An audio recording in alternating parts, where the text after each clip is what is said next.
What's up, YouTube? Happy Friday. CHF here, bringing you another episode of Coaching Handheld Football, and got a lot to talk about today, guys. So we'll start with the news.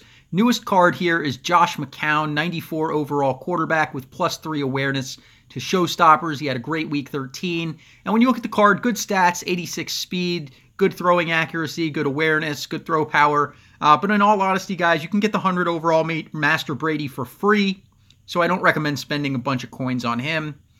Then the other addition is Alvin Kamara, who got a new Ultravolt Master for Powerline. And gotta say, this is an absolute beast card, guys. I don't know if I'm ready to pick him up because I don't know if it's that much of an improvement over Fournette. But if you're looking for a running back, this is the guy to get. I mean, just look at those stats. Absolute beast.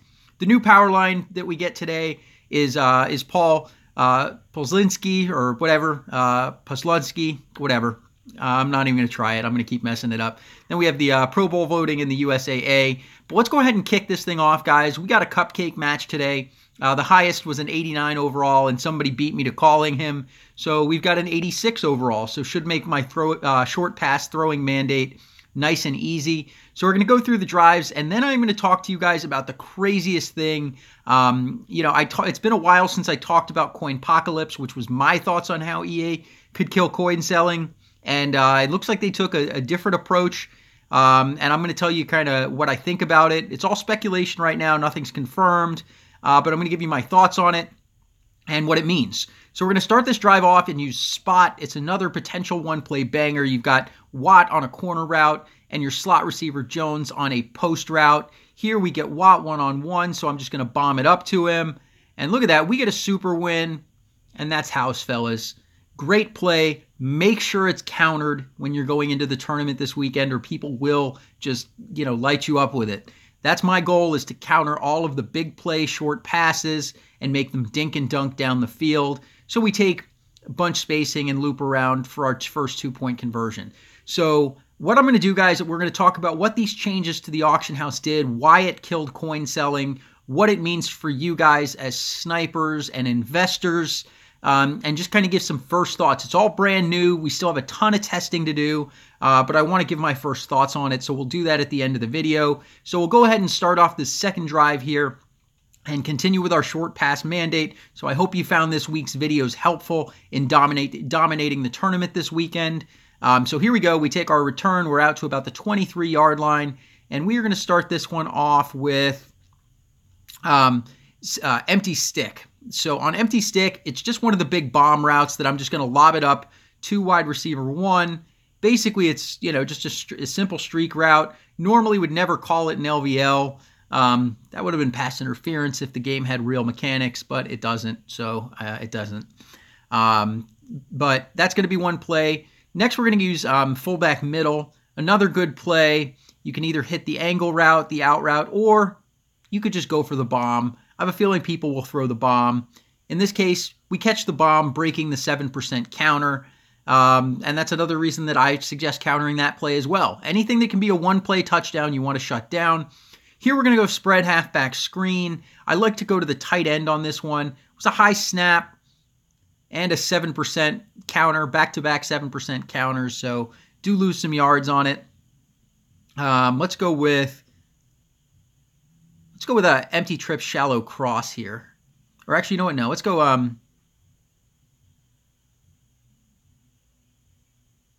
Let's go empty trip shallow cross. So there is a streak route here. I don't really like that streak route that much, so I'm just going to go ahead and try and move the ball down the field. We hit our running back on that drag route and get big yards after the catch. Brings up another 1st and 10. And we're going to go with empty trips slant under. On this one, I just, make the read. I don't call it all that much. So I'm basically just going to play it like a quarterback. There we go. We make the read. We hit the guy who is on the slant in and, bring up a 1st and goal. So we're going to fullback flare it and just go to the fullback because it's absolutely money inside the goal line, and we are in for our second touchdown. Once again, we're going to use bunch spacing just because that's my favorite short pass for 2-point conversions because it can break counters. So we've got dime zone, and somehow that's no good. I don't know. He was pushed into the end zone, but somehow it's no good. Mike Pouncey got in the way. He tends to do that a lot. So there's that drive number 2. So we'll go ahead and kick off our final drive, guys, and then we're going to talk about what this means. If any of you guys play FIFA Ultimate Team or FIFA Mobile, I should say, it is, at least at first glance, it's not identical, but it seems pretty similar, where it's no longer players selling to players, but it seems like EA is acting as a market maker. For you older guys who know the investment world, it seems like they're acting as the single market maker where they're making market, and it's just not like fully publicly traded. Everything seems to have to go through that market maker. But here we're going to go with fullback flare. Again, it's worth countering. It does have a good deep route to the tight end, which you can see there where he goes on a corner route. And we could not get the alligator walk going to shake that defender, but that was a nice big play. So we get another first down, and we're going to go with a tight end stick here. And once again, it's just another one of these lob plays that you probably want to consider shutting down, and that's why. So there we are, 3 touchdowns on the day. Not surprising considering it was an 86 overall. And we're just going to loop around with bunch spacing and take it in for the 2-point conversion. So I am going to stop it there, and we're just going to chat for a minute, guys. So it appears to be a FIFA-like system. And the way you can test this, if you trust me, go take like a 70 overall gold, a crappy gold that you don't really need or use or want, and go post it for 100 coins. It won't sell. So it seems that if you post something for too low or too high, there's some kind of hidden values that are in the system, and they just won't show up. Similarly, it appears that when you post the cards, you can't see your own card. So if you try to post something like within a range where it seems unique, it doesn't seem like you can see the cards. But it really appears that this was an act to shut down the coin sellers. And I'm just going to be perfectly honest, it's going to work. It's going to work. Because there's no way to transfer big amounts of coins anymore, guys. They can't. Like, you can't move it from an alt account, which technically that's against the terms of service too, and EA couldn't really tell the difference. That means no more Mudhead credit transactions, and it means no more coin selling, because EA is kind of putting a stranglehold on the auction house. And, you know, it's just going to be, you know, a little bit limited. Prices are going to be tighter, so it's going to be a little bit harder for you guys to snipe, and harder for you guys to monopolize, and harder to invest. I think supply and demand is still going to come into play to some degree, but the prices are going to be much tighter. Margins on flips are going to be much smaller. So it seems like it's a new era.